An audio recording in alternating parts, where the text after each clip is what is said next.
जय हिंद एवरीवन। आज इस वीडियो में हम अफ्रीका सीरीज़ में एक इम्पॉर्टेंट कंट्री पे बात करेंगे, गेबन। इससे पहले की वीडियो में हमने गल्फ़ ऑफ गिनिया पढ़ा था। तो गल्फ़ ऑफ गिनिया में हमने देखा था इम्पॉर्टेंट जगह, यहाँ पर देख सकते हो गल्फ़ ऑफ गिनिया में। तो हमने पढ़ा था ना गेबन के बारे में, गेबन कैपिटल लिबरविल। आज इसी एरिया को समझ रहे हैं, ये काफ़ी न्यूज़ में है। और भी सारी कंट्रीज़ पे हमने वीडियोज़ बना चुके हैं, पूरा एटलस कवर करने वाले हैं इसी तरीके से। बहुत ध्यान से इन सीरीज़ को देख लो, यूपीएससी में भी बहुत काम आएगी और साथ ही साथ स्टेट पीसीएस एग्जाम्स दे रहे हो उसमें वर्ल्ड मैपिंग, एसएससी या कोई भी वनडे एग्जाम में आपको ये सब काम आने वाला है। तो गेबन को समझते हैं। तो गेबन को एक टाइटल दिया जाता है, it is called as Africa's last Eden. तो अगर अफ्रीकाज लास्ट ईडन पूछता है किस कंट्री के लिए, तो गेबन के लिए हम यूज़ करते हैं। ये ऑयल रिच कंट्री है लेकिन पुअर है। अब पुअर क्यों है? क्योंकि यहाँ पर कू अटेम्प्ट किया जा चुका है, पॉलिटिकल इंस्टेबिलिटी है।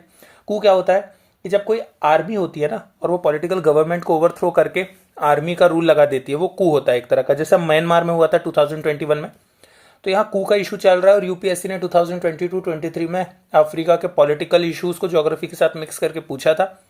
सो उसी वजह से मैं ये पूरी सीरीज़ बना रहा हूँ कि ये बहुत काम आने वाली है आपको आगे चल के। क्या होता है, प्रॉब्लम लोगों को यही होती है एटलस पढ़ के समझने में। तो मेरा फोकस ही यही है कि हम एटलस को ऐसे समझ लें कि एक बार हम पढ़ लें तो हमें सारा एटलस के थ्रू नॉलेज समझ आ जाए। चलो अब थोड़ा हम समझते हैं हम किस कंट्री की बात कर रहे हैं। तो ये आप देख रहे हो एरिया यहाँ मैप पर, ये है गेबन। गेबन की कैपिटल क्या है? लिबरविल। लिबरविल के ऊपर आप देखोगे तो क्रिस्टल माउंटेन्स हैं और देखोगे बीचों बीच से यहाँ के इक्वेटर जा रहा है। उसके नीचे वोंगा नेशनल पार्क है और वहीं से ऊग रिवर जा रही है।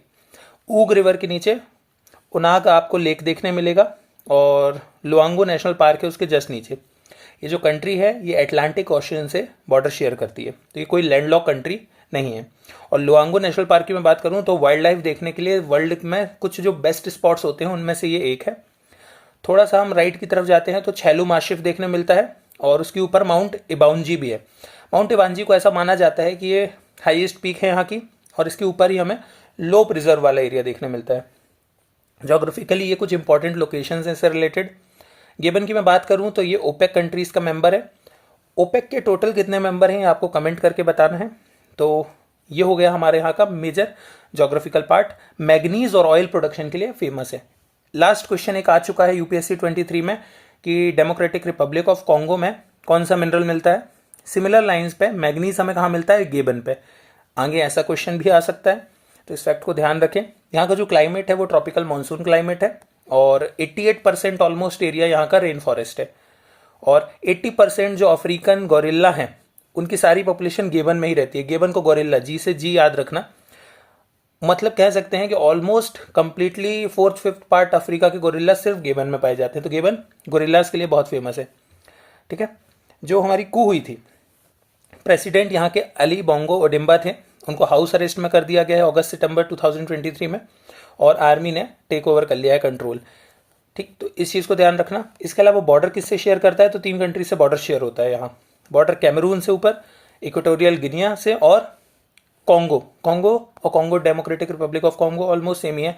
सो इन 3 कंट्रीज से बॉर्डर शेयर करता है। बस ये हमारे यहाँ के मेजर फैक्ट्स थे गेबन के बारे में। हमने इथोपिया पहले कवर किया है, तंजानिया किया है, कॉन्गो किया है, गेबन भी हो गया, गल्फ ऑफ गिनिया हो गया, इसराइल पे वीडियो बना चुके हैं।